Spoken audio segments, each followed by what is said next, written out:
Hello everyone, I'm Ron Jankowski with the Round Payless Show, and today we want to bring you a real estate summary.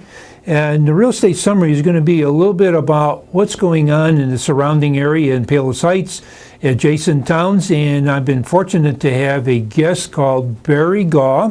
Barry is an associate broker. Am I calling that correct? That is the proper terminology. Yes, okay, sir. And you have a lot of credentials after that. What do they mean, Barry? Well, CRS means Certified Residential Specialist, and the CSC means Certified Stager. I've taken staging classes and to help people when you go to their homes and this really needs to be tweaked a little bit here to make it look more open and more cohesive, more enveloping when people walk in the room. So okay. Those things help. Okay. Well, Barry, I have a few questions that I prepared, and I would like to run them past you through the show as we're talking. And I'd like to start out with the sentiment of housing. What is the sentiment going on today? Well, I can mostly speak on our southwest city and suburban area. As you know, it's a more working class area, and people, the young people of today, we're all geared as we grew up to home ownership. Most of us have grown up in a home, and the next generation wants to buy a home, and the next generation wants to buy a home. Very stable. Homes are pretty important to people. It's not a big rental area where it's generations of people, renting because that's what mom and dad did. It's generations of home ownership. And so our southwest area is quite good. The housing is relatively affordable compared to other areas of the city and surrounding suburban areas of Chicago. So things here are good. And I think going to remain such for a long time to come. Another question I have is, and I'm sure viewers listening to you would like to know, if they're planning on putting their house up on the market, what should they do to prepare for that? Oh, that is a good question, and I am asked that a lot. Well, first thing that people see is curb appeal. So your landscaping, your front door, your light fixtures, make the house look attractive and people wanting to see it. There's nothing worse when I go up to a front door, the storm door is dirty, the light fixture hasn't been cleaned in 14 years, it's July and you still have the Christmas pine needles in between the storm door and the front door. This doesn't set a good tone. So that first in life, you don't get a second chance to make a first impression. So that starts the tone. So that's number one. And then again, walking in, how everything is displayed, less is more, less clutter, clean walls, clean floors, clean carpeting, just the golden rule. If you can't afford to, remodel and, update, then just be proud of what you have. Make it show as good as it can. Your windows washed, your light fixtures cleaned, your kitchen sparkling, your bathroom sparkling. Just commonsensical things to make the home as attractive as possible. Another question that I'm sure the viewers are probably wondering, and I've had this happen to me personally in our family. You want to make some changes in your home. You want to maybe take a wall down, or you want to make some significant upgrades, such maybe a bathroom, putting a shower, removing a tub, or maybe going into your kitchen and removing cabinets and repainting or whatever. There's a significant amount of money when you start talking about this. We're talking about tens of thousands of dollars. The question is, if I do all this, will I recover that money when I put my house on the market? Well, that question to answer is, how long do you think you're going to live in this present home? Are you thinking of doing these things just to sell it? Or are you going to live there another perhaps 5 or 10 years? Because some of these kitchen and bath remodels can be, as you just, pretty excessive. $40, $50, $60,000 is not uncommon. Should you do it? Well, the answer is, how long are you going to be there? And as I tell people, your home is your sanctuary. It's your retreat. It's your private, personal part of the world. And it's just like buying a car. You buy a new car, let's say, for $40,000. Well, you don't expect to get $40,000 for that. When you go to trade it in or buy another one in X number of years, you might get 15, 20, just depending on the condition of it. So some of these remodels, you get some of the money back and some you don't. But if your term is long term, and again, we don't know what the world is going to be in 5 or 10 years, or the economy, I should say. And if it makes you happy, then you should do it. But you are going to get some of it back, because people today are very spoiled and they don't want to do any work when they buy a home. So the nicer, more attractive, the more updated the property is, the better your chances of selling it quicker and for more money. But don't anticipate to get it all back.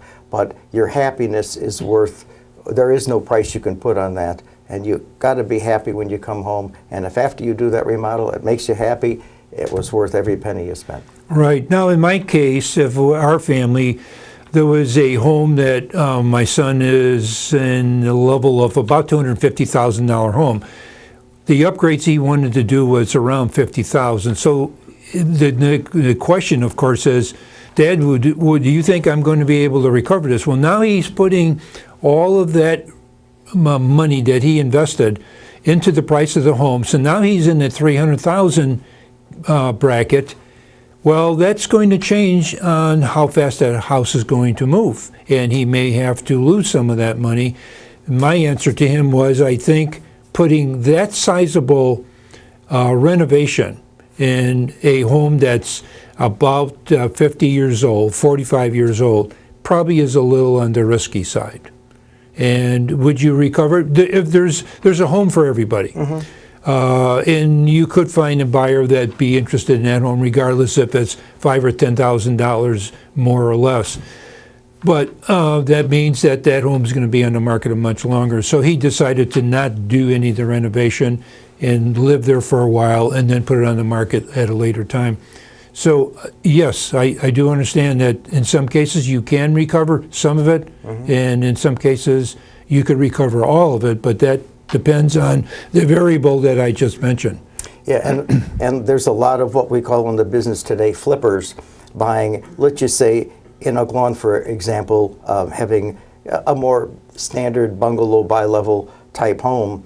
I see some of these homes that are estate sales or through foreclosure really beat up, but the bones are terrific, nice solid brick bungalows or bi-levels, and you see the flippers buy these at certainly greatly reduced prices, and they put 50, 60, 70,000 in them, and they definitely can make money. I can see a bungalow with $100,000 price swing from what they paid for it and what they're selling for it, and the lenders are appraising these homes out. But it just depends. But initially we were talking about people who are currently living in their home and paid a fair price for it, and are they going to get that extra money? They just might, but it just depends how well done it is. The styles keep changing. The designers today, well, if you don't have this or you don't have that, it's not going to happen. But it can. But the houses that are drop dead gorgeous and flipped properly, they bring a good buck, and it surprises me. Well, I wonder, in your experience, excuse me, have you noticed that color schemes sell the house better and more acceptable to the interior cosmetics? Definitely. Today, a wow factor sometimes when agents ask, hey, Barry, you showed my listing on 1234 Main Street. What did your people think? Well, they just weren't wowed with the house. There was nothing there that just, it was maybe too monochromatic or just too, it just didn't do anything for them. And sometimes a splash of color walls, pillows, not the whole thing, but you just add a little drama, I guess would be the word, but you've got to use the right color drama before coming on your show.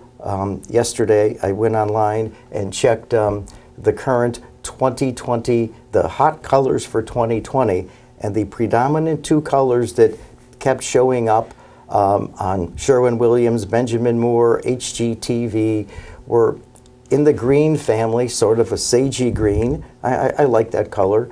And a lot of a navy blue or a shade of that darker blue. That I was kind of surprised with. I'm surprised to hear that. Yeah, a darker color. A darker color. But the greens are calming. I can see that. There was a little mushroom. There was a little this. Some designer said it's going to be more earthy tones. But the color palette today is all over the board. It just depends, what your tastes are and what you like. There was even a lot of blush and pinks, and I was like, geez, I just told somebody their house, you've got 3 bathrooms in Kohler blush from 40 years ago. Woo, that's going to be hard to sell. And here in the 2020 colors, that was featured in a ton of what's new for 2020. And I'm like, yeah, well, they're going to be in vogue. But so What about wallpaper versus painting? wallpaper's coming back to a degree, but not to the extent that it used to be. But I'd say painting is your best choice, because if you don't like it, it's easy to change. Yes. Because I've made mistakes on paint, and I'm like, oh God, thank God I didn't wallpaper that. Right. And change it easily. Right. Well, Barry, can you kind of give us a little bit of a summary of what's going on with like Palos Heights and Palos Hills, maybe Hickory Hills, the adjacent areas, Oak Lawn, kind of cover this whole southwest region. What's going on with sales, and give us a summary of real estate on the market. The sales have been good. 2018, 2019, things are steady, calm, no major price shifts up or down, pretty stable. Little appreciation, a little depreciation, but that's always the case. For example, I prepared, and your viewers are going to hear this. Nobody has these reports yet. This is hot off the presses for 2019. I can give you some idea of a few of the communities in our area as to what has happened. In Hickory Hills, for example, in 2019, and what would you like me to use, the median price where they cluster, or the average price for? I think the average probably would be the best. Okay. Well, the average sold price in Hickory Hills for 2019 said it was $242,887. And in 2018, it was $259,377. So that actually went down 6%. But there's Hickory Hills is an awesome community, but this just happens to be the stats, what they were published by the Multiple Listing Service of Northern Illinois, and I personally. That's your source of information? Yes, that is my source of information. So these are not something I heard on the street. This was actual statistics. I pressed the buttons and checked it twice, and then calculated the percentages myself, and the average market time was 84 days. And well, that's interesting. 84 days. And a caveat for that too. Today in our business, sometimes, I listed a property that another agent had for 90 days. It didn't sell. The owners called me, and I was the second agent to have it. And fortunately, it sold under my term. So these figures can be skewed because that agent had it for 90 days. Say perhaps I had it for 45 days when it went under contract. Well, it's going to only show the 45 days that I had it. It's not going to show the 90 days I understand. that the other. So these figures are somewhat skewed. Yes. But this is how it is.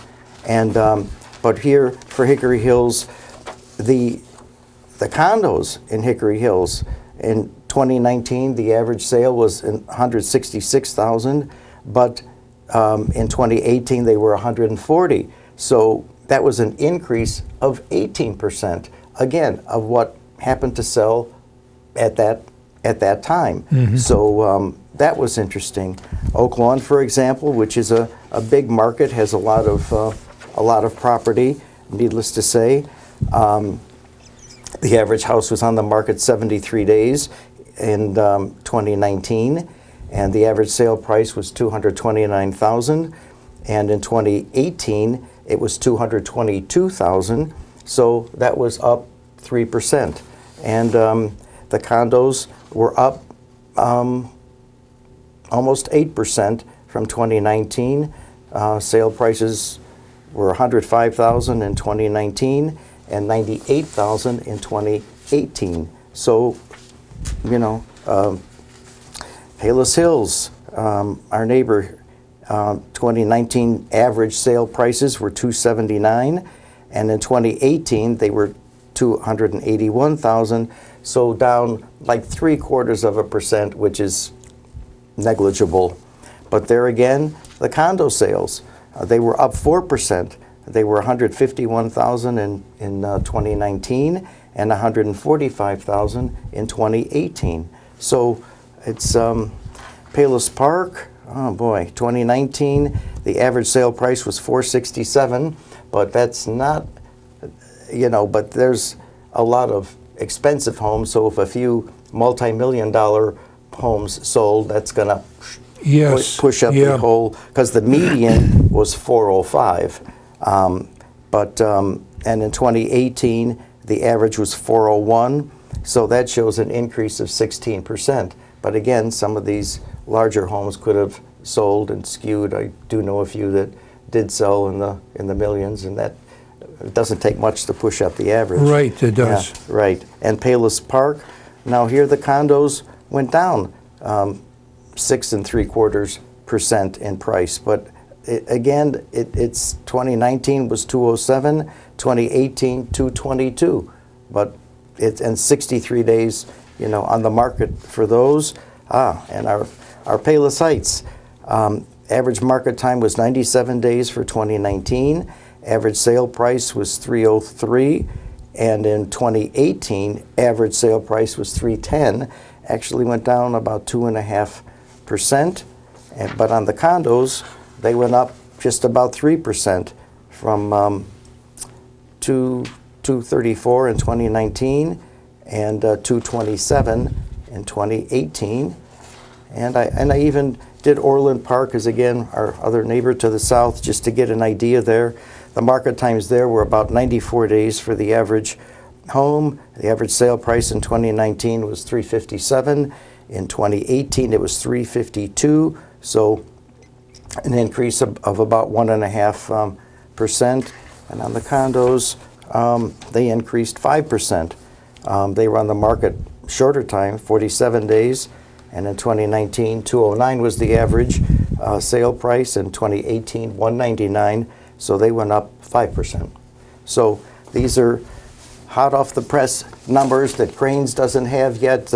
You won't see these numbers anywhere, but those are the numbers you'll see published as the year well, goes on. you're giving some advanced information. Advanced information, hot off the presses. Very good. It just seems, excuse me, a little frog this morning. It just seems like sales on condos in the Hickory Hills and Palos Hills are a little bit higher, more on the market and selling.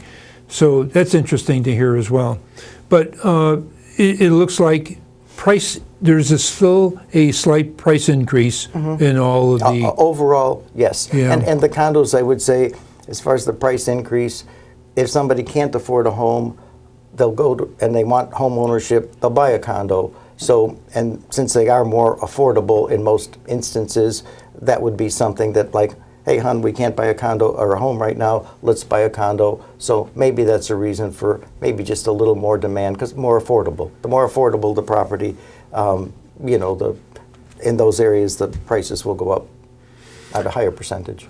Barry, if we put if a viewer would like specific information, Is it okay if they were to call you? Absolutely. Okay, so we're going to put your number up on the screen, and we'll hopefully, if there's a viewer that's interested in discussing it further, they'll give you a phone call, and we'll go from there. Barry, you give us a pretty good summary of everything that's going on in the surrounding adjacent areas, and I sure do appreciate it. I'm sure the viewers, we've never done this before, but I'm sure the viewers are a little surprised as to the narrative that you just gave us and in summarizing all the adjacent areas. So it's very, very interesting to hear your reports. Happy to be here, and anyone who has any information, would like any information on their area, their home, whatever, all you have to do is call. Been doing this for 44 years, and I like what I do. So it sounds like it. Barry, thank you for coming out Ron, you're welcome. and sharing this with our viewers. And we're going to put Barry's number up, as I had mentioned, and at the end of the show, you'll see it on the credits. We will see you next time. Stay with us.